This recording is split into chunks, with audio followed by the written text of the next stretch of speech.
വിവിധ വിഷയങ്ങൾ സംവാദാത്മകമായി പരിശോധിക്കുന്ന ഈവനിംഗ് ഡിബേറ്റിലേക്ക് സ്വാഗതം. ആദ്യം നമ്മൾ പോകുന്നത് മലയാളത്തിൻ്റെ വലിയ വിടവ് സൃഷ്ടിച്ച സാനു മാഷിൻ്റെ വിട പറയലിലാണ്. സാനു മാഷിന് നാട് അന്ത്യാഞ്ജലി അർപ്പിച്ചുകൊണ്ടിരിക്കുകയാണ്. ആ സാഹിത്യലോകത്തെ മഹാരഥൻ്റെ വിടവാങ്ങലിൻ്റെ വിവരങ്ങളിലേക്ക് നമുക്ക് പോകാം. സ്നേഹഭാജനം വിട പറയുമ്പോൾ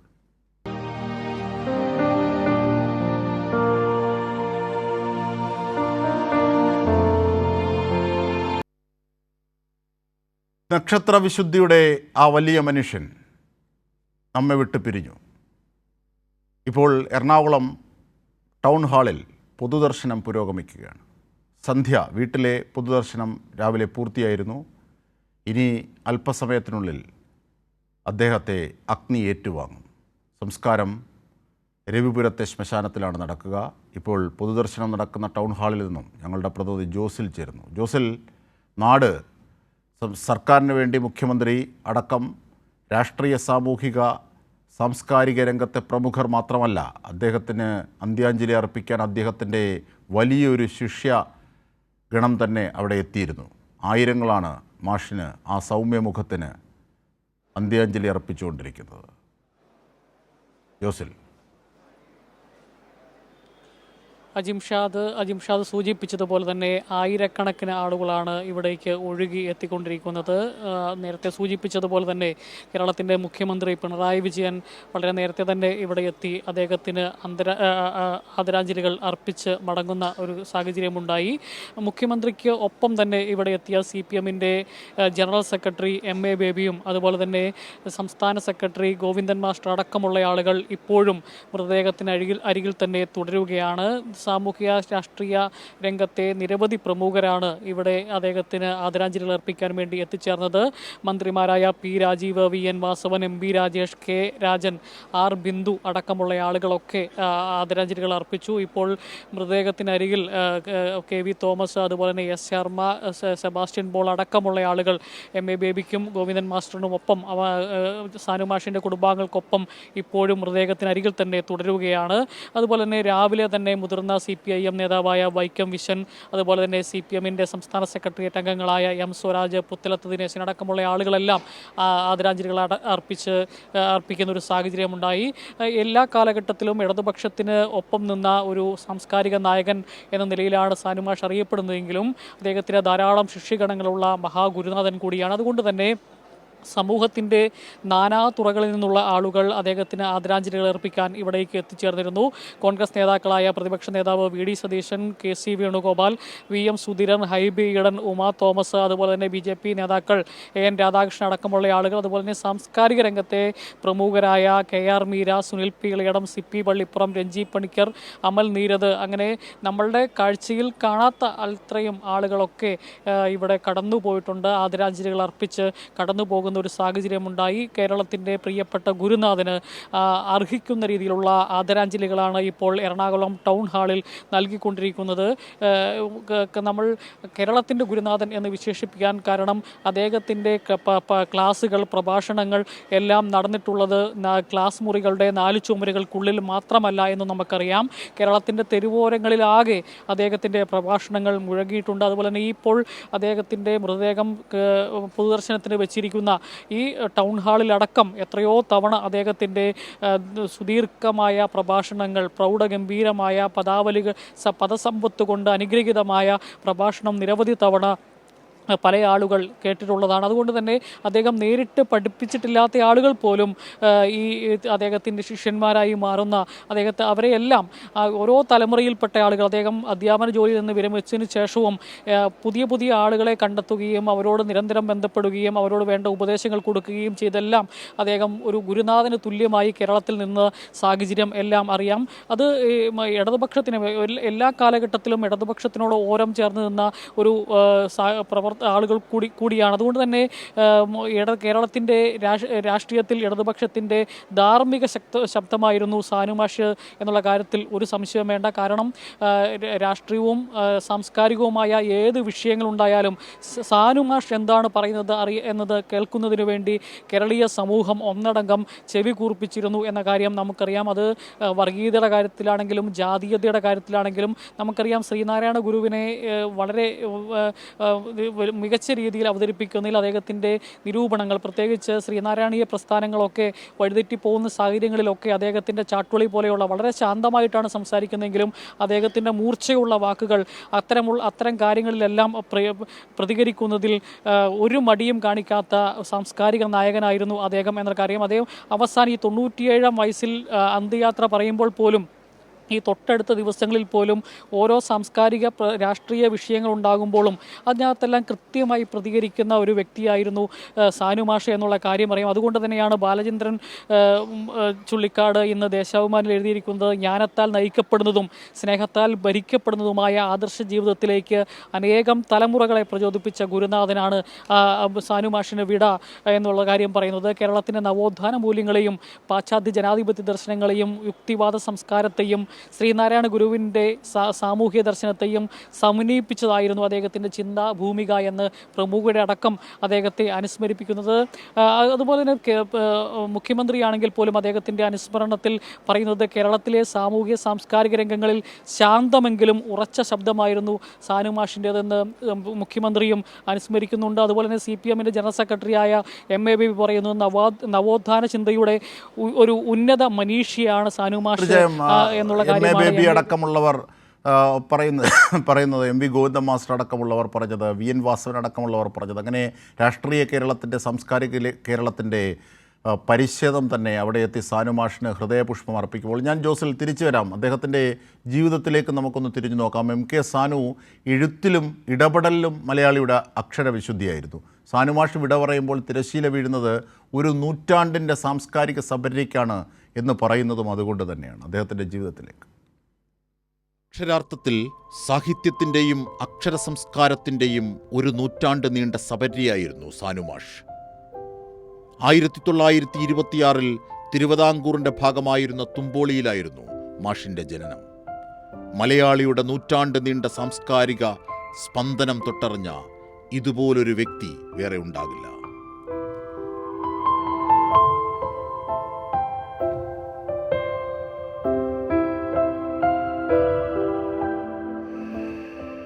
ബാലസാഹിത്യം, സാഹിത്യവിമർശനം, ജീവചരിത്രം, അധ്യാപനം, പ്രഭാഷണം മുതൽ പാർലമെന്ററി രംഗത്ത് വരെ സ്ഫുരിക്കുന്ന സാന്നിധ്യം.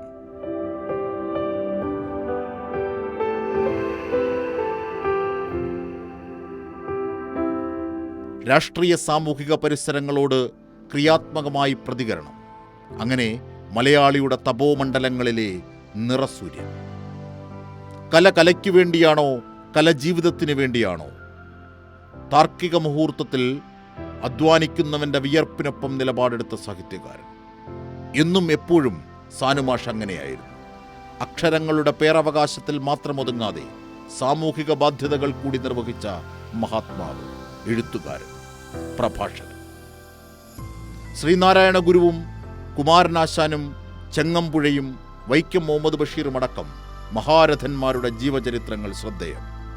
സാധാരണക്കാർക്ക് പോലും പരമാവധി പ്രാപ്യമായ സാഹിത്യരചന, കവിതയും കലയും മൂല്യബോധങ്ങളുടെ പരിവർത്തനമായി കണ്ട വ്യക്തിത്വം.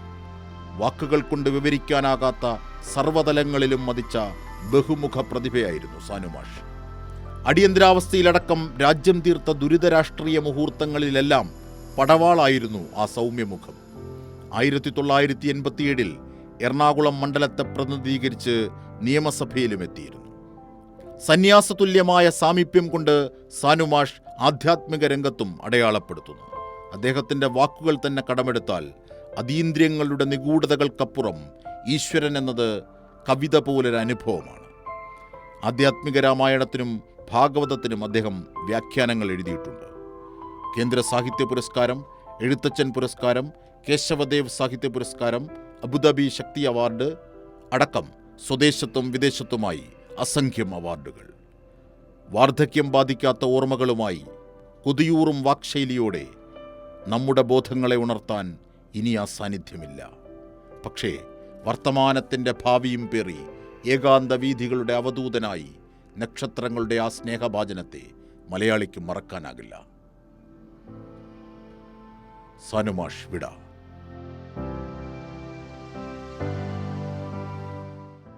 Cultural desk, Kairali news. തീർച്ചയായും വീണ്ടും എറണാകുളം ടൗൺ ഹാളിലേക്ക് തന്നെയാണ് നമ്മൾ പോകുന്നത്. സനോജ് കൂടി അവിടെ നിന്നും ചേരുകയാണ്. സനോജ്, ഒരു രാഷ്ട്രീയ നേതാവിന് പാലിക്കേണ്ട അനുഗുണമായ ശേഷികൾ, ഒപ്പം ഒരു സാഹിത്യകാരന് ആർജിക്കേണ്ട നന്മകൾ, ഒപ്പം ഒരു പ്രഭാഷകൻ്റെ വാക്ശൈലി, ഇങ്ങനെ സമഗ്രവും ഒത്തുചേർന്ന് എൻ്റെ ഗുരുനാഥനെ ഞാൻ കണ്ടു എന്ന് ഓരോ ശിഷ്യനും പറയാൻ പറ്റുന്ന വിധത്തിൽ സമഗ്രമായിരുന്നു, സമൃദ്ധമായിരുന്നു സാനുമാഷിൻ്റെ ജീവിതം. അദ്ദേഹം ഈ അർത്ഥത്തിൽ നിശ്ചലമാകുമ്പോൾ അദ്ദേഹത്തിൻ്റെ എഴുത്തുകളും അദ്ദേഹം കൊളുത്തിവെച്ച നന്മയുടെയും നൈതികതയുടെയും ഊർജം മലയാളിയെ വിട്ടൊഴിയില്ല. അത് ഒരു പുതിയ കാലത്തേക്ക് കൂടി പോകാനുള്ള ഊർജം മലയാളിക്ക് സാനുമാഷ് നൽകിയിട്ടുണ്ട് ഒരു നൂറ്റാണ്ട് കാലത്തോളം. സനോജ്. തീർച്ചയായിട്ടും അജിംഷാദ് സൂചിപ്പിച്ചതുപോലെ അധ്യാപകനായും നിരൂപകനായും ചിന്തകനായും ഒപ്പം കേരളത്തിൻ്റെ പൊതുമണ്ഡലത്തിൽ ഒരു കാലഘട്ടത്തിൽ MLA ആയും നിയമസഭാ സാമാജികനായും പ്രശോഭിച്ച ബഹുമുഖ പ്രതിഭയായിരുന്നു. നാരായണ ഗുരുവിനെ ഇത്രത്തോളം ആഴത്തിൽ പഠിക്കുകയും അദ്ദേഹത്തിൻ്റെ ആദർശങ്ങളെ, ആശയങ്ങളെ ജീവിതത്തിൽ പകർത്തുകയും ചെയ്ത മറ്റൊരു മനുഷ്യൻ ഉണ്ടാവില്ല. അത്രത്തോളം നാരായണ ഗുരുവിൻ്റെ ദർശനങ്ങൾ അടിസ്ഥാനപ്പെടുത്തി ജീവിതത്തെ മുന്നോട്ട് കൊണ്ടുപോയ ഒരു വ്യക്തിത്വമായിരുന്നു സാനുമാഷ്. സാനുമാഷിൻ്റെ വിയോഗം കേരളത്തെ സംബന്ധിച്ച് നികത്താനാവാത്ത നഷ്ടം തന്നെയാണ്. അതുകൊണ്ട് തന്നെയാണ് കേരളത്തിൻ്റെ രാഷ്ട്രീയ പരിച്ഛേദം ഇവിടെ ഇങ്ങനെ വന്നൊഴുകിപ്പോയിക്കൊണ്ടിരിക്കുന്നത്. ഇടതുപക്ഷ പ്രസ്ഥാനവുമായി അദ്ദേഹം ദീർഘകാലമായി ആത്മബന്ധം പുലർത്തിയിരുന്നു. ഒരിക്കൽ ഇടതുപക്ഷത്തിൻ്റെ പ്രതിനിധിയായിട്ടാണ് അദ്ദേഹം നിയമസഭാ സാമാജികനായി വിജയിച്ചു കയറുന്നത്. ഒരിക്കലും വിജയിക്കാൻ കഴിയുമായിരുന്നില്ലാത്ത വലതുപക്ഷത്തിൻ്റെ കോട്ടയെന്ന ആ ഒരു കാലഘട്ടത്തിൽ അറിയപ്പെട്ടിരുന്ന എറണാകുളം മണ്ഡലത്തിൽ 10,000-ൽ പരം വോട്ടിൻ്റെ ഭൂരിപക്ഷത്തിലായിരുന്നു സാനുമാഷ് വിജയിച്ചത്. കാരണം സാനുമാഷിന് അത്രത്തോളം ശിഷ്യസമ്പത്തുണ്ടായിരുന്നു. കക്ഷി രാഷ്ട്രീയത്തിനതീതമായി എല്ലാ മേഖലകളിൽ നിന്നും വലിയ തോതിലുള്ള വോട്ട് ബാങ്ക് സാനുമാഷിന് ലഭിക്കുകയും അങ്ങനെ UDFൻ്റെ ഒരു കുത്തക മണ്ഡലം വിജയിക്കുവാനും സാനുമാഷിലൂടെ ഇടതുപക്ഷത്തിന് കഴിഞ്ഞിരുന്നു. അന്ന് മത്സരിക്കാൻ താല്പര്യമില്ലാതെ മാറി നിന്ന സാനുമാഷിനെ EMS അവസാനമായി വിളിച്ച് മത്സരിക്കാൻ വരണമെന്നാവശ്യപ്പെട്ടതിൻ്റെ അടിസ്ഥാനത്തിൽ EMSൻ്റെ വാക്കിനോട് എതിർത്തു പറയാൻ താല്പര്യമില്ലാത്തത് കൊണ്ട് തന്നെ അദ്ദേഹം തനിക്ക് ഇഷ്ടമില്ലെങ്കിൽ കൂടിയും കക്ഷി രാഷ്ട്രീയത്തിനതീതമായി രാഷ്ട്രീയ പൊതുമണ്ഡലത്തിലേക്ക് അദ്ദേഹം ഇറങ്ങിത്തിരിക്കുകയായിരുന്നു. അങ്ങനെ കൂടി ഒരു ചരിത്രം സാനുമാഷിനുണ്ട്. പക്ഷേ അദ്ദേഹത്തിൻ്റെ ജീവിതം എപ്പോഴും ഇടതായിരുന്നു. ആ ഇടതുപക്ഷത്തോടൊപ്പം ചേർന്നാണ് അദ്ദേഹം സഞ്ചരിച്ചിട്ടുള്ളത്.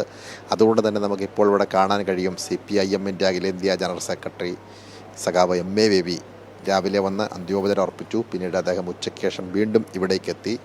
സാനുമാഷ്, നിശ്ചലനായ സാനുമാഷിൻ്റെ ഓരത്ത് സഖാവ് MA ബേബിയും ഒരിപ്പടത്തിൽ ഇരിപ്പുറച്ചിട്ട് മണിക്കൂറുകളായിരിക്കുകയാണ്. കാരണം അത്രത്തോളം ആത്മബന്ധം ഇടതുപക്ഷ പ്രസ്ഥാനവുമായി അദ്ദേഹം കാത്തു സൂക്ഷിച്ചിരുന്നു. കേരളത്തിൻ്റെ മന്ത്രിമാരെല്ലാവരും തന്നെ ഇവിടെ വന്ന് അന്തിമോപചാരം അർപ്പിച്ചാണ് മടങ്ങിയത്. മുഖ്യമന്ത്രി പിണറായി വിജയൻ ഉച്ചയോടുകൂടി എത്തി. CPIMൻ്റെ സംസ്ഥാന സെക്രട്ടറി MV ഗോവിന്ദൻ മാസ്റ്റർ എത്തി. മന്ത്രിമാരായിട്ടുള്ള P രാജീവ്, VN വാസവൻ, ഒപ്പം തന്നെ ഇപ്പോൾ P പ്രസാദ് വന്ന് ഇവിടെ അന്തിമോപചാരം അർപ്പിച്ചിട്ടുണ്ട്. അതുപോലെ തന്നെ MP രാജേഷ്, R ബിന്ദു ഉൾപ്പെടെയുള്ള മന്ത്രിമാർ എല്ലാവരും തന്നെ ഇവിടെ എത്തി ആദരാഞ്ജലി അർപ്പിച്ചാണ് മടങ്ങിയിട്ടുള്ളത്. ഈ ടൗൺ ഹാൾ എന്ന് പറയപ്പെടുമ്പോൾ ഒരുപാട് പ്രസംഗ കലകൾ കൊണ്ട് സമ്പന്നമാക്കിയിട്ടുണ്ട് സാനുമാഷ്. നിരവധി പരിപാടികളിൽ, പൊതുപരിപാടികളിൽ, സംവാദങ്ങളിലൊക്കെ തന്നെ സാനുമാഷ് വന്ന ഒരു പ്രധാനപ്പെട്ട ഇടം കൂടിയാണ്. അവിടെയാണ് അവസാനമായി യാത്രയാവുന്നതിന് മുന്നോടിയായി നിശ്ചലനായി സാനുമാഷ് ഇങ്ങനെ വന്ന് കിടക്കുന്നത്. ഇങ്ങനെ വന്ന് കിടക്കുമ്പോഴും സാനുമാഷുമായി ഏറെ ആത്മബന്ധം പുലർത്തിയിരുന്ന അധ്യാപകരും വിദ്യാർത്ഥികൾ, സഹപ്രവർത്തകർ ഉൾപ്പെടെയുള്ള മനുഷ്യരാണ്. പലരും നിറകണ്ണുകളോടെയാണ് ഈ മനുഷ്യനെ നോക്കിയിട്ട് മടങ്ങുന്നത്. കണ്ണീർ തുടച്ചുകൊണ്ടാണ് പലരും മടങ്ങുന്നത്. അത്തരത്തിലുള്ള ഹൃദയഭേദകമായ കാഴ്ച. ഒരുപക്ഷെ 98 വയസ്സുള്ള മന്ധ്യവയോധികനായിട്ടുള്ള സാനുമാഷ് യാത്രയാകുമ്പോൾ ആബാലവൃദ്ധം ജനങ്ങൾ ഇവിടേക്ക് വന്നു പോകുന്നുണ്ട്. കുഞ്ഞുങ്ങൾ ഉൾപ്പെടെയുള്ള ആളുകൾക്ക് ഇദ്ദേഹത്തോട് വളരെയധികം ഇഷ്ടമുണ്ടായിരുന്നു. കാരണം സാനുമാഷുമായി ഏതെങ്കിലും ഒരു ഘട്ടത്തിലൊക്കെ പരിചയപ്പെടാനോ ഇടപെടാനോ അവസരമുണ്ടായിരുന്നവർക്കെല്ലാം അദ്ദേഹം അവരുടെ മനസ്സിലൊരു അടയാളപ്പെടുത്തിയാണ് കടന്നു പോയിട്ടുള്ളത്. അതുകൊണ്ട് തന്നെയാണ് നിരവധി പേർ ഇവിടെ വന്നു പോകുമ്പോഴും അവരൊക്കെ കണ്ണീരണിഞ്ഞുകൊണ്ട് കടന്നു പോകുന്ന കാഴ്ച നമുക്ക് കാണാൻ കഴിയുന്നത്. ഇപ്പോൾ അല്പം മുമ്പ് കോട്ടയത്തിൻ്റെ MP ഫ്രാൻസിസ് ജോർജ് ഉൾപ്പെടെയുള്ള ആളുകൾ, ഈ പ്രതിപക്ഷ നേതാവ് VD സതീശൻ, അങ്ങനെ കക്ഷി രാഷ്ട്രീയ ഭേദമന്യേ എല്ലാവരും എല്ലാ മനുഷ്യരുമായും വലിയ ആത്മബന്ധം പുലർത്തിയിരുന്ന ഒരു മഹാനുഭാവനായിരുന്നു സാനുമാഷ്. ഒപ്പം തന്നെ കന്യാസ്ത്രീകൾ ഉൾപ്പെടെയുള്ള ആളുകൾ ഇവിടെ വന്ന് ആദരാഞ്ജലികൾ അർപ്പിച്ച് മടങ്ങുന്ന കാഴ്ച നമുക്ക് കാണാൻ കഴിഞ്ഞിട്ടുണ്ട്. എന്തെല്ലാം പറഞ്ഞാലും സാനുമാഷിൻ്റെ ഒരു വേർപാട് എന്ന് പറയപ്പെടുന്നത് കേരളത്തിൻ്റെ പൊതുമണ്ഡലത്തിൻ്റെ, കേരളത്തിൻ്റെ രാഷ്ട്രീയ, സാമൂഹിക, സാംസ്കാരിക മേഖലകളിൽ വലിയ നഷ്ടം തന്നെയാണ്. നമുക്കറിയാം, ശ്രീനാരായണ ദർശനങ്ങളെ പോലും ജീവിതത്തിൽ പകർത്തി ദർശനങ്ങൾ പോലും വെല്ലുവിളി നേരിടുന്ന ഒരു കാലഘട്ടത്തിലാണ് അടിമുടി ശ്രീനാരായണീയനായ ഒരു മനുഷ്യൻ വിട പറയുന്നത് എന്നതാണ് ഏറ്റവും ശ്രദ്ധേയമായ കാര്യം. അജിംഷാദ്. കാരണം സാനുമാഷ് ശ്രീനാരായണ ഗുരുവിനെ അടക്കം കണ്ടത് നവോത്ഥാനത്തിൻ്റെ മൂർത്തരൂപം എന്ന അർത്ഥത്തിലാണ്, കവി എന്ന അർത്ഥത്തിലാണ്. അപരനെ സ്നേഹിക്കുക, അപരൻ്റെ വാക്കുകൾ സംഗീതമായി ആസ്വദിക്കുക എന്ന ആ തത്വത്തിൻ്റെ ആധ്യാത്മികവും ഭൗതികവും ഒക്കെയായ വശം, അതിനെയാണ് അദ്ദേഹം ചികഞ്ഞെടുക്കാൻ ശ്രമിച്ചത്. തീർച്ചയായും അദ്ദേഹം ഒരു കമ്മ്യൂണിസ്റ്റ് അല്ലായിരുന്നു, പക്ഷേ അദ്ദേഹത്തിൻ്റെ നിലപാടുകൾ എപ്പോഴും ഇടതുപക്ഷത്തിന്, ഹൃദയപക്ഷത്തിനൊപ്പമായിരുന്നു. ജോസിലേക്ക് കൂടി പോയാൽ, ജോസിൽ ഈ നവോത്ഥാന മൂല്യങ്ങൾ പ്രതിസന്ധിയിലാകുന്ന ഏത്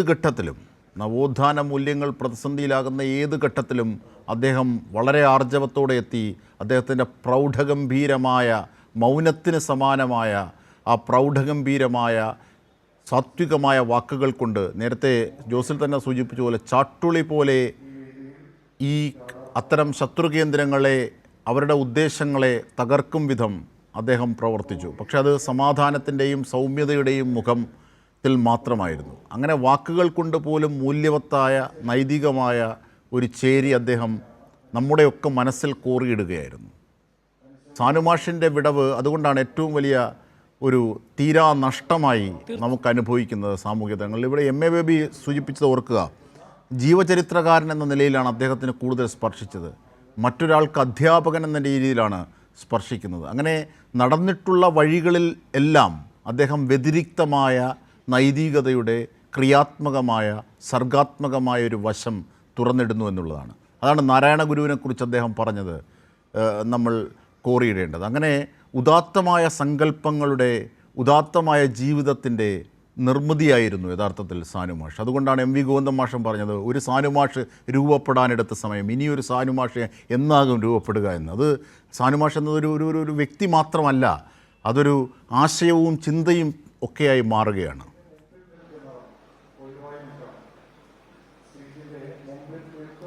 തീർച്ചയായിട്ടും അജിംഷാദ് സൂചിപ്പിച്ചതുപോലെ തന്നെ ശ്രീനാരായണ ഗുരുവിനെക്കുറിച്ചും സഹോദരൻ അയ്യപ്പൻ അടക്കമുള്ള ശ്രീനാരായണ ഗുരുവിൻ്റെ ശിഷ്യന്മാരെക്കുറിച്ചും എല്ലാം കൃത്യമായി എഴുതിയ ആളാണ്. അവരുടെ ജീവചരിത്രങ്ങൾ എഴുതിയ ആൾ കൂടിയാണ്. ശ്രീനാരായണീയ പ്രസ്ഥാനങ്ങൾ വ്യതിചലിച്ചു MC ജോസഫിൻ്റെയും അടക്കം, യുക്തിവാദികളുടെ അടക്കം എല്ലാ കോണുകളിലുമുള്ളവരുടെ ജീവചരിത്രം ഒരു പ്രത്യേക പന്ഥാവിലൂടെയാണ് അദ്ദേഹം രചിച്ചത്. അത് വളരെ സർഗാത്മകമായിരുന്നു, അത് നന്മയുടെ വശമായിരുന്നു. അവരുടെയൊക്കെ ജീവിതത്തിലൂടെ നമുക്കൊന്ന് കടന്നുപോയി എന്ന് തോന്നുന്ന അനുഭവമാണ് അത് വായിക്കുമ്പോൾ ബോധ്യമാകുന്നു.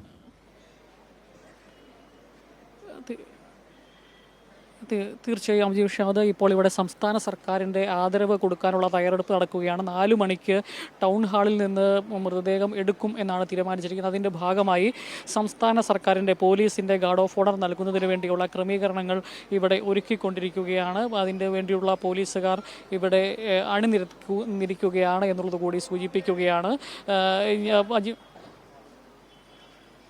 അതിലേക്ക് പോകാം. സാനുമാഷിന് ഔദ്യോഗിക ബഹുമതി നൽകുകയാണ്. അതിലേക്ക്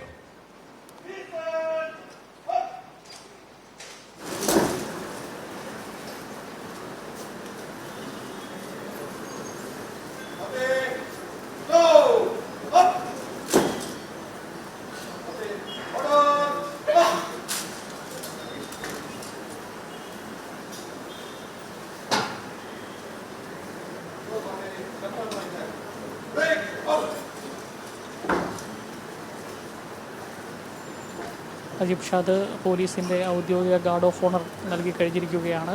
കേരളത്തിൻ്റെ ആദരണീയനായ ഗുരുനാഥന്, അതുപോലെ തന്നെ പ്രിയപ്പെട്ട എഴുത്തുകാരന്, സാംസ്കാരിക പ്രവർത്തകന് കേരളം അർഹിക്കുന്ന ആദരാഞ്ജലികൾ നൽകുകയാണ്. സംസ്ഥാന സർക്കാർ എല്ലാവിധ ബഹുമതിയോടും കൂടിയാണ് അദ്ദേഹത്തെ യാത്രയാക്കുന്നത്. രവിപുരം ശ്മശാനത്തിലേക്ക് 4 മണിയോടുകൂടി ഇവിടുന്ന് അദ്ദേഹത്തിൻ്റെ മൃതദേഹം കൊണ്ടുപോകും എന്ന് നേരത്തെ തന്നെ അറിയിച്ചിരിക്കുന്നതാണ്. അതിൻ്റെ അടിസ്ഥാനത്തിലുള്ള ക്രമീകരണങ്ങളാണ് ഇപ്പോൾ ഇവിടെ നടത്തിക്കൊണ്ടിരിക്കുന്നത്. സമൂഹത്തിൻ്റെ നാനാ തുറകളിലുള്ള ആളുകൾ ഇതിനോടകം തന്നെ ഇവിടെ എത്തി അദ്ദേഹത്തിന് ആദരാഞ്ജലികൾ അർപ്പിച്ചു എന്നുള്ളത് നമുക്കറിയാം. കേരളത്തിൻ്റെ മുഖ്യമന്ത്രി ഇവിടെ നേരിട്ടെത്തി അദ്ദേഹത്തിന് ആദരാഞ്ജലികൾ അർപ്പിച്ചു. ഒപ്പം തന്നെ അദ്ദേഹത്തിൻ്റെ മുഖ്യമന്ത്രിയോടൊപ്പം തന്നെ ഇവിടെ എത്തിയ CPM-ൻ്റെ സംസ്ഥാന സെക്രട്ടറി ഗോവിന്ദൻ മാസ്റ്റർ ആണെങ്കിലും CPM-ൻ്റെ ജനറൽ സെക്രട്ടറി MA ബേബി ആണെങ്കിലും എല്ലാം ഇപ്പോഴും ഇവിടെ തുടരുകയാണ്. ഈ സംസ്കാര ചടങ്ങുകളിലും അവർ പങ്കെടുക്കും. അതിനുശേഷം നടക്കുന്ന അനുസ്മരണ ചടങ്ങ് ഇവിടെ ഈ ഹാളിൽ വെച്ച് തന്നെയാണ് നടക്കുന്നത്.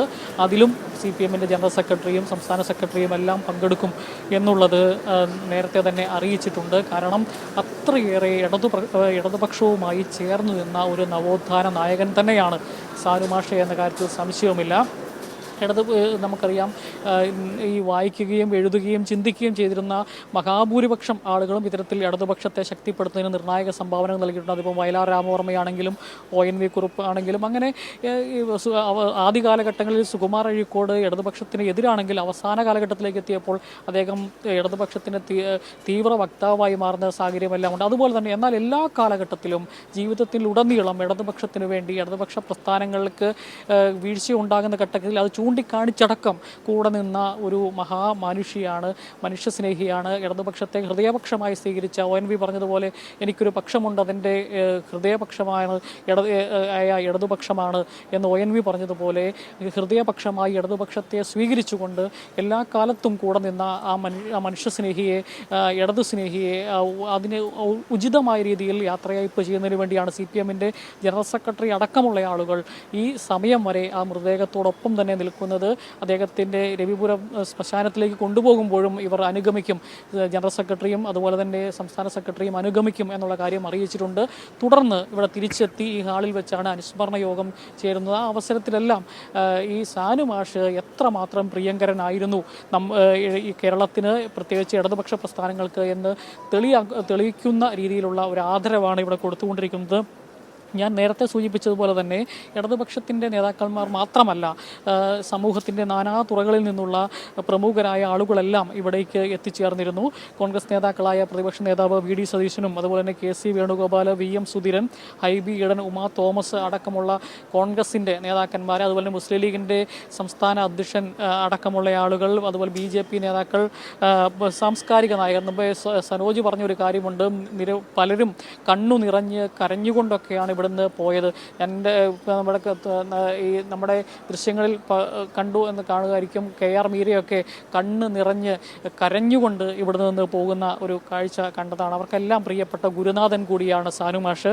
KR മീര, അതുപോലെ തന്നെ സുനിൽ പീളയടം, CP പള്ളിപ്പുറം, NG പണിക്കർ, അമൽ നീരദ, അങ്ങനെ നമ്മുടെ കണ്ണിൽപ്പെട്ട ആളുകളുടെ പേരുകൾ മാത്രമാണ് ഈ പറയുന്നത്. എന്നാൽ നിരവധി ആളുകൾ ഇവിടെ എത്തി ആദരാഞ്ജലികൾ അർപ്പിച്ച് മടങ്ങുന്ന ഒരു സാഹചര്യം എല്ലാം ഇവിടെ ഉണ്ടായി. അതെല്ലാം ഈ സാനുമാഷ എന്ന് പറയുന്ന പ്രിയപ്പെട്ട ഗുരുനാഥനോടുള്ള ആദരവ് ആണ് എന്നുള്ള കാര്യത്തിൽ സംശയമില്ല എന്ന് നമുക്കറിയാം. നിരവധി പ്രമുഖരായ വ്യക്തിത്വങ്ങൾക്ക് ക്ലാസ് മുറിക്കുള്ളിൽ തന്നെ പഠനം നൽകിയ, അറിവ് പകർന്നു നൽകിയ ആളുകൂടിയാണ് പ്രിയപ്പെട്ട സാനുമാഷ്.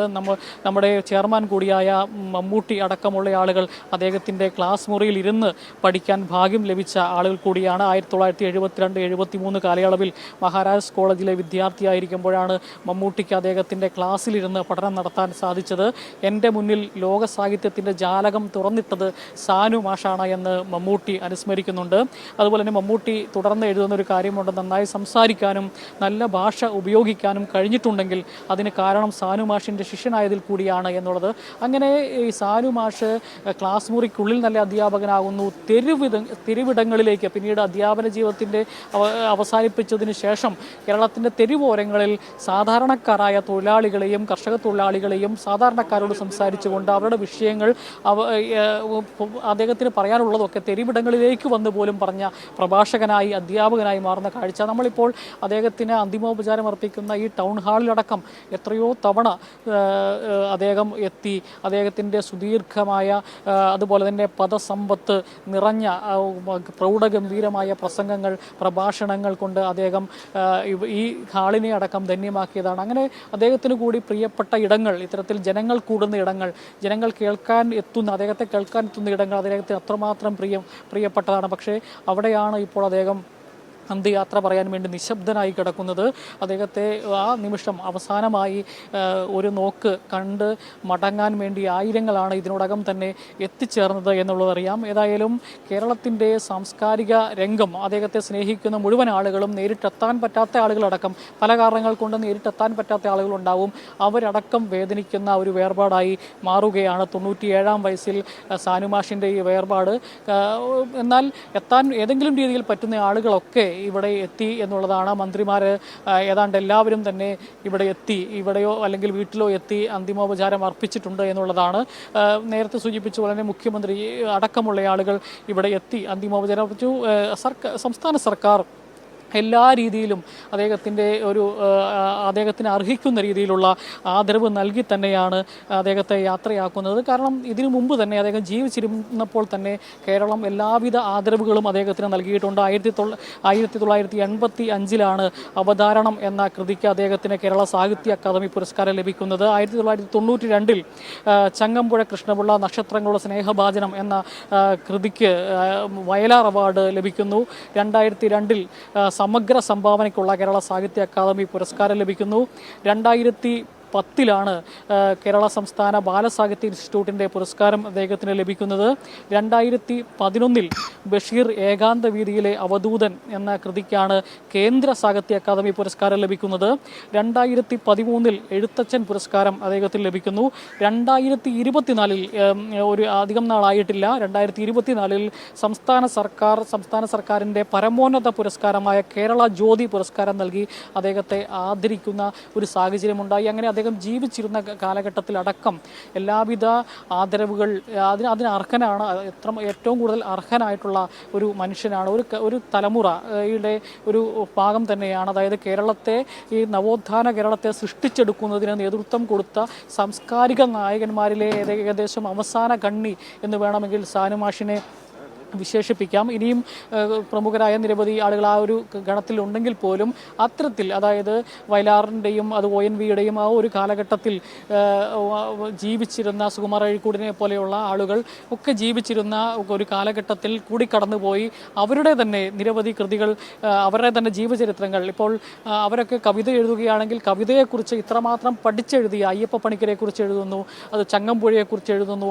അങ്ങനെ നിരൂപണ സാഹിത്യത്തിന് പുതിയൊരു മുഖം നൽകിയ സാഹിത്യകാരനാണ് സാനുമാഷ എന്നുള്ള കാര്യം അറിയാം. അതെല്ലാം കൃത്യമായി ഈ പറയുന്ന സാഹിത്യകാരന്മാരുടെ എല്ലാം കൃതികളെ ജനമനസ്സുകളിലേക്ക് ആഴ്ന്നിറക്കുന്നതിന് സാനുമാഷിൻ്റെ നിരൂപണങ്ങൾ വളരെ വലിയ പങ്ക് വഹിച്ചിട്ടുണ്ട് എന്നുള്ള കാര്യം അറിയാം. അജിംഷാദ് നേരത്തെ സൂചിപ്പിച്ചതുപോലെ തന്നെ ശ്രീനാരായണ ഗുരുവിനെക്കുറിച്ചും സഹോദരൻ അയ്യപ്പനെയും അതുപോലെ വൈക്കം മുഹമ്മദ് ബഷീർ, ചങ്ങമ്പുഴ തുടങ്ങിയ ആളുകളെക്കുറിച്ച് അജിംഷാദ് ഞാൻ മറ്റ് കാര്യങ്ങളിൽ ഇപ്പം അദ്ദേഹത്തിൻ്റെ ശരീരം ഇപ്പോൾ ഈ ടൗൺ ഹാളിൽ നിന്ന് പുറത്തേക്ക് എടുക്കുകയാണ്. ദേവിപുരം ശ്മശാനത്തിലാണ് സംസ്കാര ചടങ്ങുകൾ നടക്കുന്നത്. ഇപ്പോൾ അദ്ദേഹത്തിൻ്റെ മൃതശരീരം ഇപ്പോൾ ഈ ടൗൺ ഹാളിൽ രാവിലെ 10 മണി മുതൽ ആരംഭിച്ച ഈ പൊതുദർശനം അവസാനിപ്പിച്ച് പുറത്തേക്ക് എടുക്കുന്ന കാഴ്ചകളാണ് നമ്മൾ പ്രേക്ഷകരിലേക്ക് എത്തിച്ചുകൊണ്ടിരിക്കുന്നത്. ഒരു കാലഘട്ടത്തിൽ ഈ ഹാളിൽ ഒരുപാട് തവണ സാഗരഗർജനം പോലെ അലയൊലിച്ചിരുന്ന അദ്ദേഹത്തിൻ്റെ സംഭാഷണങ്ങൾ, അദ്ദേഹത്തിൻ്റെ പ്രഭാഷണങ്ങൾ അതെല്ലാം ബാക്കിയാക്കി അതൊക്കെ ഒരുപാട് ഓർമ്മകളാണ് ഈ കൂടി നിൽക്കുന്ന ഓരോ മനുഷ്യർക്കുമുള്ളത്. അദ്ദേഹം ഈ കഴിഞ്ഞ ഒരുപാട് നാളുകളൊന്നും പിന്നിട്ടിട്ടില്ല, ആ കാലഘട്ടങ്ങളിലെല്ലാം അദ്ദേഹം നടത്തിയ പ്രൗഢോജ്വലമായ സംഭാഷണങ്ങൾ, അർത്ഥസമ്പുഷ്ടമായ പ്രഭാഷണങ്ങൾ, ജ്ഞാനം തുളുമ്പുന്ന, അറിവ് പകർന്നു നൽകുന്ന പ്രഭാഷണങ്ങൾ, അതെല്ലാം ഒരുപാട് തവണ അരങ്ങേറിയ ആ വേദിയിൽ നിന്ന് പ്രിയപ്പെട്ട സാനുമാഷ് യാത്രയാവുകയാണ്. അജിംഷാദ്. ജയം ജോസിൽ അങ്ങനെ തന്നെയാണ്. കാരണം ഇനി അദ്ദേഹത്തിൻ്റെ ടൗൺ ഹാളിലെ പൊതുദർശനം പൂർത്തിയാക്കി അദ്ദേഹത്തെ രവിപുരം ശ്മശാനത്തിലേക്ക് കൊണ്ടുപോവുകയാണ്. അല്പസമയത്തിനകം വാക്കുകൾ കൊണ്ട് പ്രപഞ്ചം തീർത്ത, നന്മ കൊണ്ട് മനുഷ്യ സമൂഹത്തെ വിശുദ്ധരാക്കിയ ആ മഹാവ്യക്തിത്വം ഇനി അഗ്നിയിലൂടെ വാനിൽ പടരുകയാണ്. ഒരുപക്ഷേ അദ്ദേഹത്തിൻ്റെ ഉറ്റവർ ഉടയവർ ഒക്കെ വരുത്തിയ കണ്ണുനീർ, ആ കണ്ണുനീർ അവരിൽ ഒതുങ്ങുന്നതല്ല. അദ്ദേഹത്തിൻ്റെ ശിഷ്യഗണങ്ങളടക്കം അദ്ദേഹത്തിന് അന്ത്യാഞ്ജലി അർപ്പിക്കാനായി എത്തിയ ഒരു നാടിൻ്റെ മുഴുവൻ കണ്ണുനീരാണ്. അവരൊക്കെ കണ്ണീരടിയുന്നു. സാനുമാഷിനെപ്പോലെ ഒരു സാർവദേശീയ വ്യക്തിത്വത്തിന് എന്തുറ്റവർ എന്തുടയവർ, അവർക്കപ്പുറത്തേക്ക് ഈ ലോകം മുഴുവൻ ഒരുമിച്ച് ജീവിതം പങ്കിടാൻ ഭാഗ്യം ലഭിച്ചവരാണ് എന്ന് കാണുന്ന ഉദാത്ത ചിന്തയുടെ വക്താവ്. അതുകൊണ്ട് തന്നെ ആ ഉറ്റവരുടെയും ഉടയവരുടെയും കണ്ണീർ അവരിൽ മാത്രം ഒതുങ്ങുന്നതല്ല, അത് ഈ മലയാള ലോകത്തിൻ്റേതാണ്.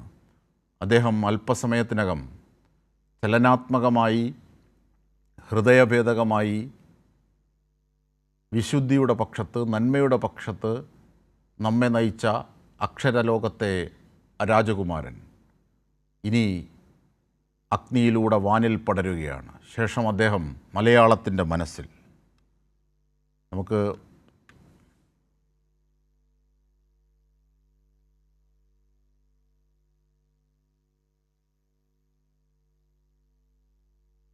പൊതുദർശനത്തിന് ശേഷം അദ്ദേഹത്തെ രവിപുരം ശ്മശാനത്തിലേക്ക് കൊണ്ടുപോവുകയാണ്. അദ്ദേഹത്തിൻ്റെ സംസ്കാരം ഏതാണ്ട് 4:30-ക്ക് ശേഷമാണ് നടക്കുന്നത്. അതിലേക്ക് നമുക്ക് ആ ഘട്ടങ്ങളിലെത്താം. ഇപ്പോൾ ഈവനിംഗ് ഡിബേറ്റ് മറ്റ് ചില വിഷയങ്ങളിലേക്ക് കൂടിയാണ് പോകുന്നത്.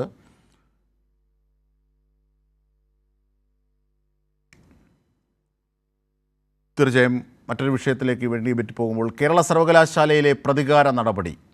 താൽക്കാലിക vice chancellor doctor Mohanan Kunnummal ജീവനക്കാരെ വിളിച്ചു വരുത്താനും നിർദ്ദേശങ്ങൾ നൽകാനുമുള്ള സിൻഡിക്കേറ്റിൻ്റെ അവകാശങ്ങളെ ചോദ്യം ചെയ്യുന്ന നോട്ടീസ് ഇറക്കുന്നു. സിൻഡിക്കേറ്റ് അധികാരം അത് യോഗങ്ങളിൽ മാത്രമാണെന്ന് ആണ് നോട്ടീസിൽ പറയുന്നത്. രജിസ്ട്രാർ ഇൻചാർജ് മിനി കാപ്പനാണ് വി സിക്ക് വേണ്ടി നോട്ടീസ് പുറപ്പെടുവിച്ചത് എന്നതും പ്രത്യേകം അടയാളപ്പെടുത്തണം. നമുക്ക് ആ വിഷയം കൂടി നോക്കാം. അതിൻ്റെ വിവരങ്ങൾ നൽകാനായി ഞങ്ങളുടെ പ്രതിനിധി കമലേഷ് കൂടി ചേരുന്നുണ്ട്. കമലേഷ്, തുടർച്ചയായ പ്രകോപനം, കോടതി അലക്ഷ്യത്തിൻ്റെ പരിധിയിൽ വരുന്ന പല കാര്യങ്ങളിൽ പോലും നിലപാടുകൾ സ്വീകരിക്കുന്ന കാര്യങ്ങൾ നമ്മൾ കണ്ടു. രജിസ്ട്രാറിൻ്റെ വിഷയത്തിൽ ഇവിടെ കാണേണ്ട ഏറ്റവും പ്രധാനപ്പെട്ട ഒരു വസ്തുത, സിൻഡിക്കേറ്റിൻ്റെ അധികാരങ്ങളെ അതിലേക്ക് കടന്നു കയറുന്ന കൃത്യമായ ഒരു നോട്ടീസാണ് ഇന്ന് മോഹനൻ കുന്നുമ്മൽ ഉന്നയിച്ചത്. അതായത് വീണ്ടും സംഘപരിവാറിൻ്റെ ആയുധമായി ഉന്നത വിദ്യാഭ്യാസ മേഖലയെ കളങ്കപ്പെടുത്താനുള്ള നഗ്നമായ നീക്കം, അജണ്ടയോടുകൂടിയാണ് നീങ്ങുന്നതെന്ന് ഈ നോട്ടീസിൽ നിന്ന് കൂടി നമുക്ക് ഏറ്റവും ഒടുവിൽ മനസ്സിലാകും. എന്തൊക്കെയാണെന്ന് കേരള യൂണിവേഴ്സിറ്റിയുമായി ബന്ധപ്പെട്ട് നൽകാനുള്ള വിവരങ്ങൾ? അജിംഷാദ്, ഈ വിഷയത്തിൽ നേരത്തെ തന്നെ തുടരുന്ന പ്രതിസന്ധികളാണ് ഇപ്പോൾ കേരള സർവകലാശാലയിൽ ഇപ്പോഴുമുള്ളത്. കേരള സർവകലാശാലയിലെ അക്കാദമിക് രംഗത്തെ ആകെ മലീമസപ്പെടുത്തുക, അതിനെ ആകെ അവതാളത്തിലാക്കുക എന്ന ഒരു ഹിഡൻ അജണ്ടയുടെ ഭാഗമായിട്ടാണ് വി സി പ്രവർത്തിക്കുന്നത് എന്ന നിലയിലുള്ള ആക്ഷേപങ്ങൾ നേരത്തെ തന്നെയുണ്ട്. അത് തുടരുകയാണ്. അതായത് ഒരു തരത്തിലും സർവകലാശാലയുമായി ബന്ധപ്പെട്ട പ്രവർത്തനങ്ങൾ ഭംഗിയായി നടന്നു പോകരുത് എന്ന നിലയിലേക്ക് തന്നെയാണ് അദ്ദേഹത്തിൻ്റെ ഇടപെടലുകൾ വരുന്നത്. ഇന്നിപ്പോൾ വന്നിട്ടുള്ള ഈ സർക്കുലർ പോലും കൃത്യമായി വി സി പറഞ്ഞതിൻ്റെ ഭാഗമായി ഈ മിനി സി കാപ്പൻ, അതായത് വി സി ചുമതലപ്പെടുത്തിയ രജിസ്ട്രാർ എന്ന നിലയിൽ പ്രവർത്തിക്കുന്ന മിനി കാപ്പനാണ് ഈ പറഞ്ഞതുപോലെ ഒരു ഉത്തരവ് ഇറക്കിയിട്ടുള്ളത് ഇതുമായി ബന്ധപ്പെട്ട്. ഇതിൽ പറയുന്നത്, അതായത് കേരള സർവകലാശാല മറ്റ് സർവകലാശാലകളിൽ നിന്ന് വിഭിന്നമായി അതിൻ്റെ സിൻഡിക്കേറ്റിന് തന്നെയാണ് ഈ സർവകലാശാലയുടെ നടത്തിപ്പും മറ്റ് കാര്യങ്ങളും എല്ലാ കാര്യത്തിലുമുള്ള ഒരു പരമാധികാരം എന്ന് പറയുന്നത്. അങ്ങനെ ഒരു അപ്പലേറ്റ് ബോഡി എന്ന് പറയുന്നത് അത് ഈ സിൻഡിക്കേറ്റ് തന്നെയാണ്. സിൻഡിക്കേറ്റിന് മുകളിലേക്ക് വി സിക്ക് എന്തെങ്കിലും ഒരു അധികാരം പ്രയോഗിക്കാൻ കഴിയില്ല എന്നുള്ളതാണ് യാഥാർത്ഥ്യം എന്നിരിക്കെയാണ് സിൻഡിക്കേറ്റിനെ പൂർണ്ണമായും തള്ളിക്കൊണ്ടുള്ള ഒരു ഉത്തരവ് വരുന്നത്. ഇതിൽ പറയുന്നത് സിൻഡിക്കേറ്റ് അംഗങ്ങൾക്ക് അല്ലെങ്കിൽ സിൻഡിക്കേറ്റിന് അധികാരം എന്ന് പറയുന്നത് അത് യോഗം ചേരുമ്പോൾ മാത്രമാണ്. ആ അധികാരം യോഗത്തിന് പുറത്ത് എന്തെങ്കിലും ഒരു തീരുമാനമെടുക്കാനോ അതിനനുസരിച്ച് സർവകലാശാലയിലെ ഫയലുകൾ വിളിച്ചു വരുത്താനോ സർവകലാശാലയിലെ ജീവനക്കാർക്ക് ഏതെങ്കിലും തരത്തിലുള്ള സമൻസ് കൊടുക്കാനോ അവരെ വിളിച്ചു വരുത്തി കാര്യങ്ങൾ ചോദിക്കാനോ അത്തരത്തിലുള്ള ഒരു അധികാരവും സിൻഡിക്കേറ്റിന് ഇല്ല എന്ന് ചൂണ്ടിക്കാട്ടിക്കൊണ്ടുള്ള ഒരു ഉത്തരവാണ് വന്നിട്ടുള്ളത്. അതിൽ ഈ ജീവനക്കാർക്കുമുള്ള നിർദ്ദേശങ്ങളുണ്ട്. അതായത് ഏതെങ്കിലും തരത്തിൽ അങ്ങനെയുള്ള ഇടപെടലുകൾ ഈ സിൻഡിക്കേറ്റ് അംഗങ്ങളുടെ ഭാഗത്തു നിന്നും ഉണ്ടായിട്ടുണ്ടെങ്കിൽ അതിന് വഴങ്ങരുത്, അല്ലെങ്കിൽ അത് അംഗീകരിക്കേണ്ട കാര്യമില്ല. കൃത്യമായി ഇത്തരം ഇടപെടലുകൾ ഉണ്ടാകുമ്പോൾ അത് വി സിയെ അറിയിക്കണം എന്നതടക്കമുള്ള കാര്യങ്ങളാണ്. തീർച്ചയായും ഇതിനകത്ത് ഏറ്റവും പ്രധാനപ്പെട്ട ഒരു വസ്തുത, സിൻഡിക്കേറ്റിനാണ് ഏറ്റവും വലിയ അധികാരം യൂണിവേഴ്സിറ്റിയുമായി ബന്ധപ്പെട്ട യൂണിവേഴ്സിറ്റിയുടെ ചട്ടങ്ങളിൽ. കാരണം ഏറ്റവും ഒടുവിൽ സിസ തോമസിനെ ഈ ചുമതല ഏൽപ്പിച്ച് പോയ ഘട്ടത്തിൽ ഒക്കെയും നടന്ന നിർണായക യോഗങ്ങളിൽ സിസ തോമസ് ഇറങ്ങിപ്പോയപ്പോൾ പോലും ചാപ്റ്റർ 6 പ്രകാരം യൂണിവേഴ്സിറ്റി ചട്ടങ്ങൾ അനുസരിച്ച് ആ സിൻഡിക്കേറ്റ് ചേർന്നിരുന്നു. അതിലാണ് രജിസ്ട്രാർ തുടരുന്ന കാര്യങ്ങളൊക്കെ പറഞ്ഞിരുന്നത്. അത് കോടതിയിലെത്തിയപ്പോൾ പോലും അത് പിൻവലിക്കുന്ന ഘട്ടത്തിൽ പോലും, കാരണം സിൻഡിക്കേറ്റ് അംഗീകരിച്ചതുകൊണ്ട് രജിസ്ട്രാറായി തുടരും, അതുകൊണ്ട് ഇനി ആ നിയമപോരാട്ടത്തിൻ്റെ വശമില്ല എന്നതടക്കം കോടതിയിൽ പറയുകയും ആ ഘട്ടത്തിൽ സിസ തോമസിൻ്റെ അന്നത്തെ താൽക്കാലിക വി സിയുടെ അഭിഭാഷകൻ എഴുന്നേറ്റപ്പോൾ ഇപ്പോൾ കമലേഷ് സൂചിപ്പിച്ചതുപോലെ പറഞ്ഞത് ഇതാണ്.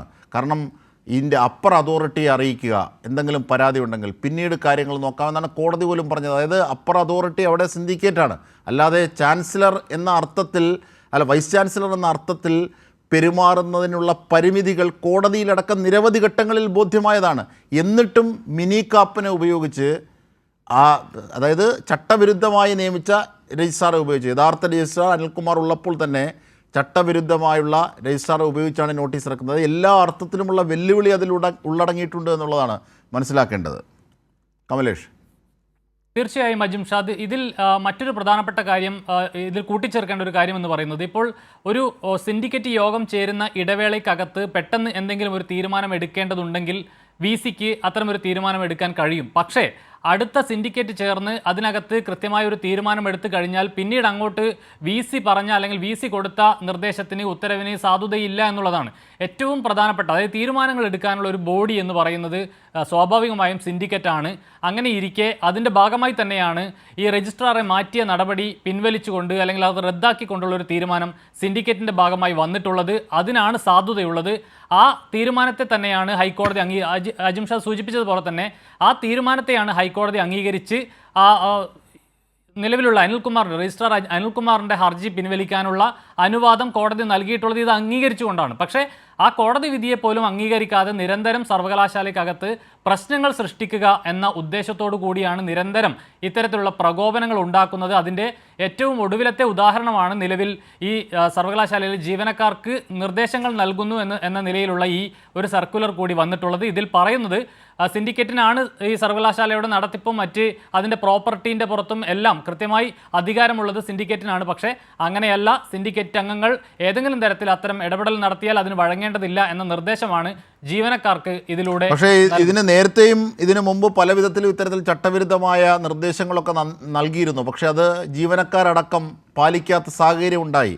ആ അർത്ഥത്തിലുള്ള മുഹൂർത്തങ്ങൾ നമ്മൾ കണ്ടിട്ടുണ്ട്. കേരള യൂണിവേഴ്സിറ്റിയുമായി ബന്ധപ്പെട്ട് തന്നെ ഈ മോഹൻ കുന്നുമലായാലും സിസ തോമസ് ആയാലും ഒക്കെ നടത്തിയിരുന്നത്. ഏറ്റവും പ്രധാനപ്പെട്ട മറ്റൊരു വശം എന്ന് പറയുന്നത് ഈ വി സി എന്നത് സിൻഡിക്കേറ്റിൻ്റെ ഒരു ഭാഗം മാത്രമാണ്. നമുക്ക് പുറത്ത് മന്ത്രിസഭ എങ്ങനെയാണോ ഒരു നാടിന്, അതുപോലെയാണ് ഇപ്പോൾ ഒരു നിയമസഭയുടെ രീതിയിലാണ് സെനറ്റ് വരുന്നതെങ്കിൽ മന്ത്രിസഭ എന്താണോ അതുപോലെയാണ് സിൻഡിക്കേറ്റ് വരുന്നത്. സിൻഡിക്കേറ്റാണ് അതിലെ തീരുമാനങ്ങൾ കൈക്കൊള്ളുന്നത്. നേരത്തെ കമലേഷ് പറഞ്ഞത് പൂർണ്ണമായും ശരിയാണ്. കാരണം താൽക്കാലികമായൊരു തീരുമാനം വി സിക്ക് എടുക്കാം, പക്ഷേ അത് ഏറ്റവും അടുത്ത് വരുന്ന സിൻഡിക്കേറ്റ് യോഗത്തിൽ അത് വെക്കുകയും അതിനുശേഷം സിൻഡിക്കേറ്റ് യോഗത്തിന് അത് പരിശോധിക്കാനും ആ കാര്യത്തിൽ അന്തിമമായ തീരുമാനമെടുക്കാനും അടക്കം അവകാശമുണ്ട് എന്നുള്ളതാണ്.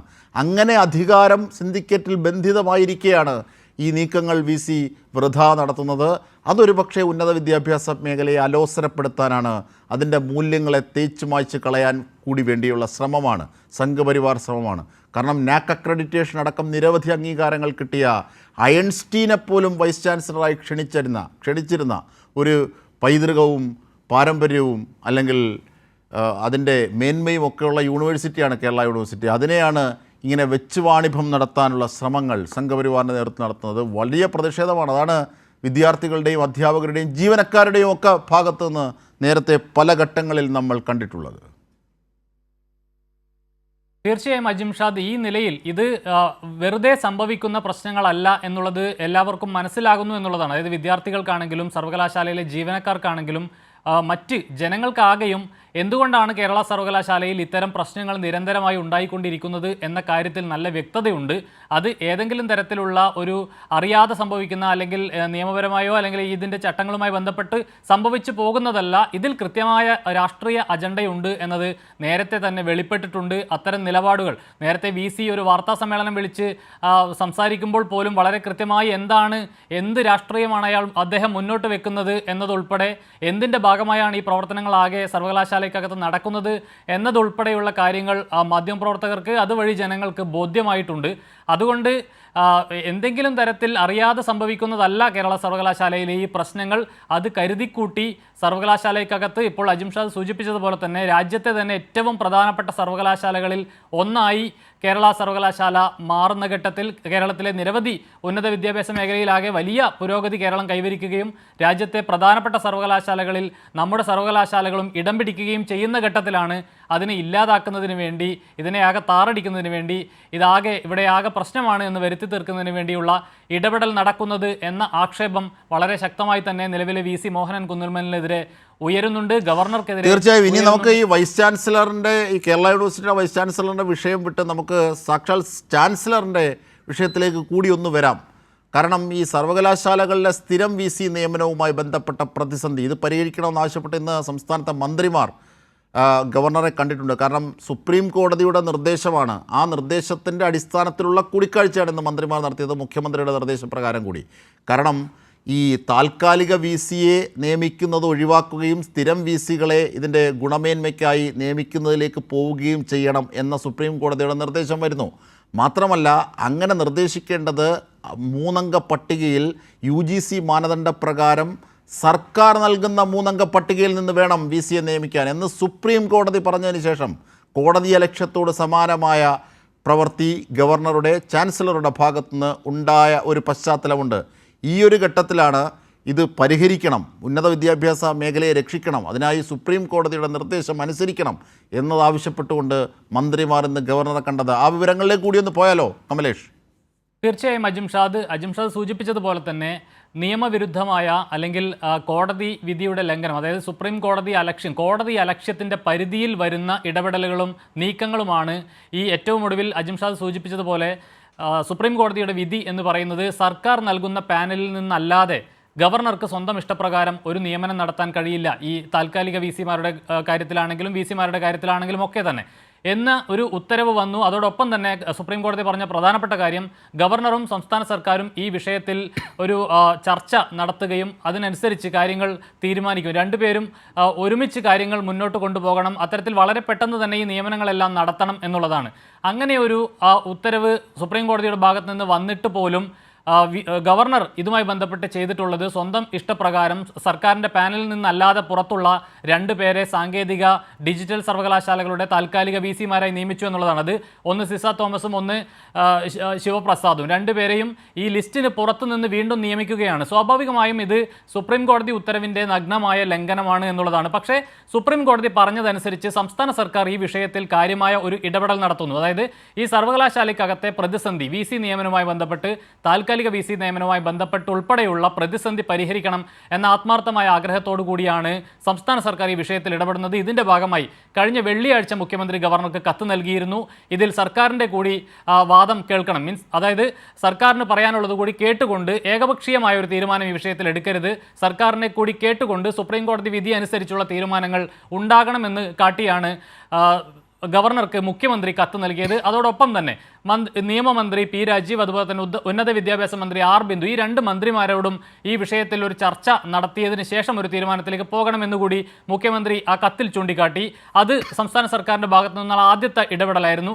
രണ്ടാമത് നേരിട്ട് മുഖ്യമന്ത്രിയുടെ നിർദ്ദേശപ്രകാരം ഇന്ന് ഈ 2 മന്ത്രിമാരും നേരിട്ട് രാജ്ഭവനിലെത്തി ഗവർണറുമായി ചർച്ച നടത്തി. അതിലും മന്ത്രിമാർ ആവശ്യപ്പെട്ടിരിക്കുന്നത് ഈ പ്രതിസന്ധി എത്രയും പെട്ടെന്ന് പരിഹരിക്കപ്പെടണം. അതുകൊണ്ട് തന്നെ സുപ്രീം കോടതി വിധി അനുസരിച്ചുള്ള ഒരു നീക്കം, ഒരു തീരുമാനം ഗവർണറുടെ ഭാഗത്തു നിന്നും ഉണ്ടാകണം. സർക്കാരിൻ്റെ ലിസ്റ്റ് പരിഗണിച്ചുകൊണ്ട് വളരെ പെട്ടെന്ന് ഇതിലൊരു പ്രശ്നപരിഹാരം ഉണ്ടാകണം എന്ന ആവശ്യമാണ് ഗവർണർക്ക് മുമ്പാകെ വെച്ചിട്ടുള്ളത്. പക്ഷേ അപ്പോൾ പോലും ഏറ്റവും ഒടുവിൽ നടന്ന ഈ സുപ്രീം കോടതി വിധിക്ക് ശേഷം നടന്ന VC നിയമനം ഉൾപ്പെടെ അത് വിധി അനുസരിച്ചാണ്, അതായത് സുപ്രീം കോടതി വിധിയെ മറ്റൊരു തരത്തിൽ വ്യാഖ്യാനിച്ചുകൊണ്ട് ഒരു ഇടപെടൽ നടത്തി VC നിയമനം നടത്തുകയും അത് നിയമവിധേയമായാണ് ആ നിയമനം നടത്തിയിട്ടുള്ളത് എന്നുകൂടി വിശദീകരിക്കുകയാണ് നിലവിൽ ഗവർണർ ചെയ്യുന്നത്. ഏതായാലും സുപ്രീം കോടതിയുടെ വിധി വന്നിട്ട് പോലും അദ്ദേഹം ആ നിലയിൽ സുപ്രീം കോടതി വിധിയെ ധിക്കരിച്ചുകൊണ്ട് സംസ്ഥാന സർക്കാരിൻ്റെ ആവശ്യങ്ങളെ തിരസ്കരിച്ചുകൊണ്ടുള്ള നീക്കങ്ങൾ തന്നെയാണ് ഗവർണറുടെ ഭാഗത്തു നിന്നും ഉണ്ടാകുന്നത്. ഏതായാലും പ്രശ്നം പരിഹരിക്കാനുള്ള ഏറ്റവും ക്രിയാത്മകമായ ഇടപെടൽ സംസ്ഥാന സർക്കാരിൻ്റെ ഭാഗത്തു നിന്നുണ്ടാകുന്നു. 2 വട്ടം ഇതുമായി ബന്ധപ്പെട്ട ചർച്ചകൾ നടക്കുന്നു എന്നുള്ളതാണ് ഏറ്റവും പ്രധാനപ്പെട്ട കാര്യം. ഇന്നും ഇതുമായി ബന്ധപ്പെട്ട ചർച്ചകളാണ് നടക്കുന്നത്. ഇനി എന്താണ് ഗവർണറുടെ ഭാഗത്തു നിന്നും എത്തരത്തിലുള്ള നീക്കമാണ് ഉണ്ടാവുക എന്നുള്ളത് വരുന്ന മണിക്കൂറുകളിൽ നമുക്ക് അറിയാൻ പറ്റും. അജിംഷാദ്. ശരി, കമലേഷ് തെക്കേക്കാടാണ് ഉന്നത വിദ്യാഭ്യാസ മേഖലയിലെ പ്രതിസന്ധികളും അതുമായി ബന്ധപ്പെട്ട വിഷയങ്ങളിൽ സമഗ്ര വിവരങ്ങൾ നൽകിയത്. ഈവനിംഗ് ഡിബേറ്റ് ഇനി പോകുന്നത് യൂത്ത് ലീഗ് നേതാവ് PK ഫിറോസിൻ്റെ സഹോദരൻ ലഹരി മരുന്ന് പരിശോധനയ്ക്കിടെ പിടിയിലായ സംഭവവും അതുമായി ബന്ധപ്പെട്ട വിവരങ്ങളിലേക്കും വിഷയങ്ങളിലേക്കുമാണ്. PK ഫിറോസിൻ്റെ സഹോദരൻ PK ബുജൈറിനെ റിമാൻഡ് ചെയ്തിട്ടുണ്ട്. 14 ദിവസത്തേക്കാണ് റിമാൻഡ് ചെയ്തത്. ഇതിൻ്റെയൊക്കെ സമഗ്ര വിവരങ്ങളുമായി മേഘ മാധവൻ ഞങ്ങളുടെ പ്രതിനിധി ചേരുകയാണ്. മേഘ, ഈ PK ഫിറോസിൻ്റെ സഹോദരൻ പിടിയിലാകുന്ന സാഹചര്യം, അതിനുശേഷം പോലീസിനെ അയാൾ മർദ്ദിക്കുന്നത്, ഇപ്പോൾ അയാൾ റിമാൻഡിലായിരിക്കുന്നു. ഈ വിഷയത്തിൽ PK ഫിറോസ് ഇപ്പോൾ പ്രതികരിക്കുകയും ചെയ്തിട്ടുണ്ട്. താനും സഹോദരനും 2 വ്യക്തികളാണ്, അതുകൊണ്ട് തൻ്റെ സഹായങ്ങളൊന്നും സഹോദരന് ലഭിച്ചിട്ടില്ല എന്നൊക്കെ പറഞ്ഞ് അദ്ദേഹത്തിൻ്റെ വിശദീകരണവും എത്തിയിട്ടുണ്ട്. ഈ ഘട്ടത്തിൽ എന്തൊക്കെ സമഗ്ര വിവരങ്ങൾ? അതായത് ഇന്നലെ വൈകിട്ട് കുന്നമംഗലം ചൂലാംവയൽ ബസ് സ്റ്റോപ്പിന് സമീപത്ത് വെച്ചാണ് ഈ സംഭവം നടക്കുന്നത്. പതിമംഗലം സ്വദേശിയും യൂത്ത് ലീഗ് നേതാവ് കൂടിയായ ഫിറോസിന്റെ സഹോദരനാണ് PK ബുജൈർ. ലഹരി വിൽപ്പന നടത്തുന്നുണ്ട് എന്ന രഹസ്യ വിവരം പോലീസിന് ലഭിക്കുന്നു. ഇതേ തുടർന്നാണ് കുന്നമംഗലം പോലീസ് ഇയാളുടെ ഇരുചക്ര വാഹനം പരിശോധിക്കാനുള്ള തീരുമാനം എടുക്കുന്നത്. വാഹനം പരിശോധിക്കാനുള്ള പോലീസ് തുടങ്ങുന്നതിന് മുൻപേ തന്നെ ഇയാൾ പോലീസിനോട് ചൂടാവുകയായിരുന്നു. അതിന് പിന്നാലെ പ്രകോപിതനായി പോലീസുകാരെ മർദ്ദിക്കുന്ന സാഹചര്യമുണ്ടായി. സിവിൽ പോലീസ് ഓഫീസറായ അജീഷിനെ മുഖത്ത് അടിക്കുകയും നെഞ്ചിൽ പിടിച്ച് തള്ളി പരിക്കേൽപ്പിക്കുകയും ചെയ്യുകയും ചെയ്തു. പരിക്കേറ്റ CPO അജീഷ് സമീപ ആശുപത്രിയിൽ ചികിത്സ തേടുന്ന സാഹചര്യവും ഉണ്ടായി. ഇയാളുടെ പക്കൽ നിന്ന് ലഹരിക്ക് ഉപയോഗിക്കുന്ന ഉപകരണങ്ങളാണ് പോലീസ് പിടിച്ചെടുത്തത്. പോലീസിന്റെ ഔദ്യോഗിക കൃത്യനിർവഹണത്തിന് തടസ്സം സൃഷ്ടിക്കുക ചെയ്തതിനാൽ ജാമ്യമില്ലാ വകുപ്പ് പ്രകാരമാണ് കേസെടുത്തിരിക്കുന്നത്. ഏതായാലും ഇപ്പോൾ കോടതി 14 ദിവസത്തേക്ക് ബുജൈറിനെ റിമാൻഡ് ചെയ്തിരിക്കുന്നു. ഈ കേസിലേക്ക് എത്തുന്നത് ഈ ലഹരി ഇടപാട് കേസിൽ നേരത്തെ ഒരു ചുലാംവയൽ സ്വദേശിയായ റിയാസ് എന്നെ പിടികൂടിയിരുന്നു. ഈ റിയാസിന്റെ കുറ്റസമ്മത മൊഴിയിൽ നിന്നാണ് ലഹരി ഇടപാടിലെ യൂത്ത് ലീഗ് നേതാവ് PK ഫിറോസിന്റെ സഹോദരനുമായി തനിക്ക് ബന്ധമുണ്ട് എന്ന വിവരം പോലീസിനോട് ഇയാൾ പറയുന്നത്. ഇതിനെ സംബന്ധിക്കുന്ന വാട്സപ്പ് ചാറ്റുകളും പോലീസിന്റെ പക്കൽ ഉണ്ട് എന്നതാണ് മനസ്സിലാക്കാൻ സാധിക്കുന്നത്. ഏതായാലും വലിയ വിമർശനമാണ് ഉയരുന്നത്. ഇതിന് പിന്നാലെ അല്പസമയം മുൻപ് PK ഫിറോസ് മാധ്യമങ്ങളെ കാണുകയുണ്ടായി. PK ഫിറോസ് പറയുന്ന കാര്യം എന്നത് അദ്ദേഹത്തിന്റെ അനിയൻ ഒരു വ്യക്തിയാണ്, താൻ ഒരു വ്യക്തിയാണ്.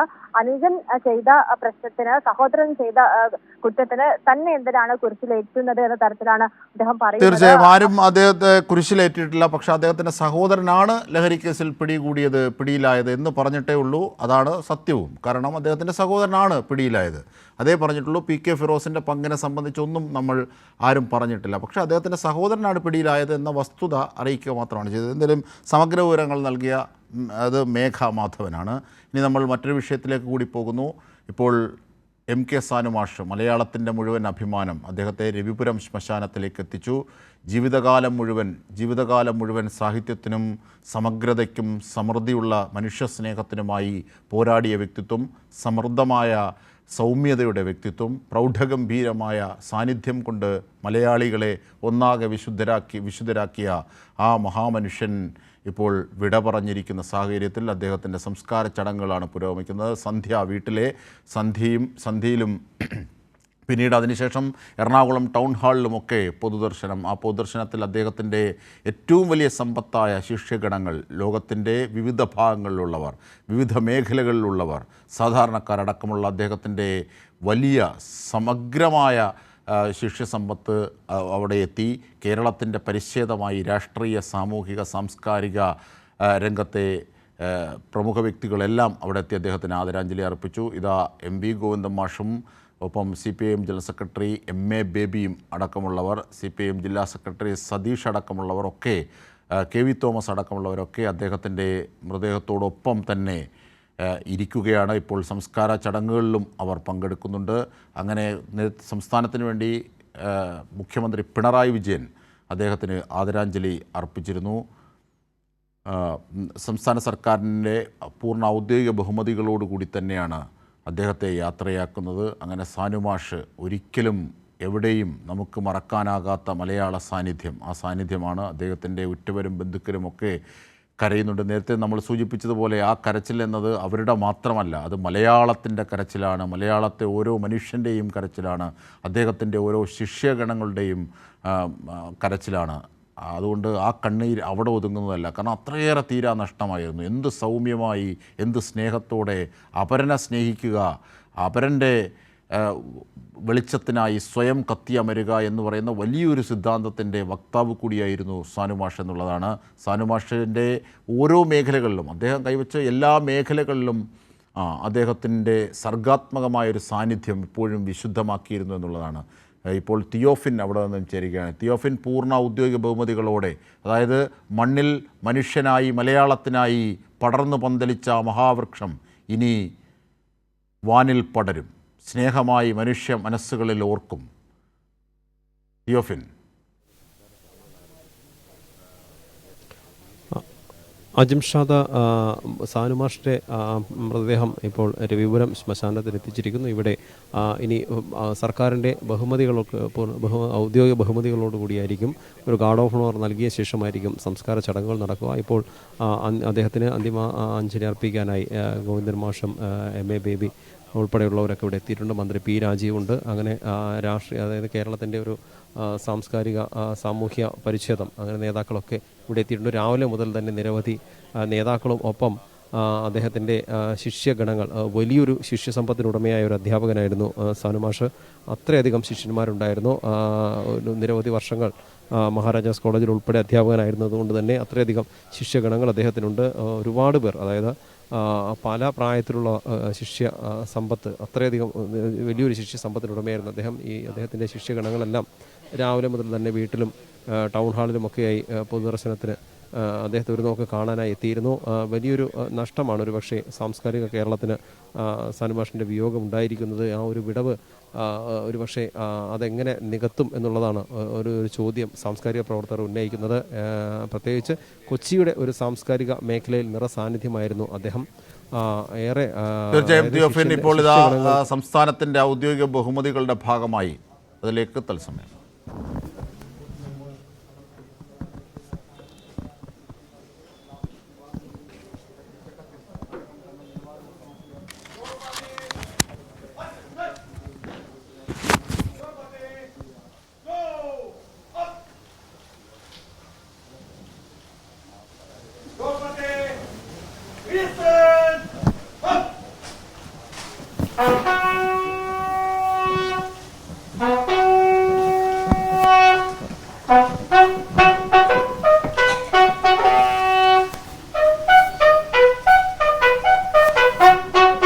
ഹലോ, പറഞ്ഞോ.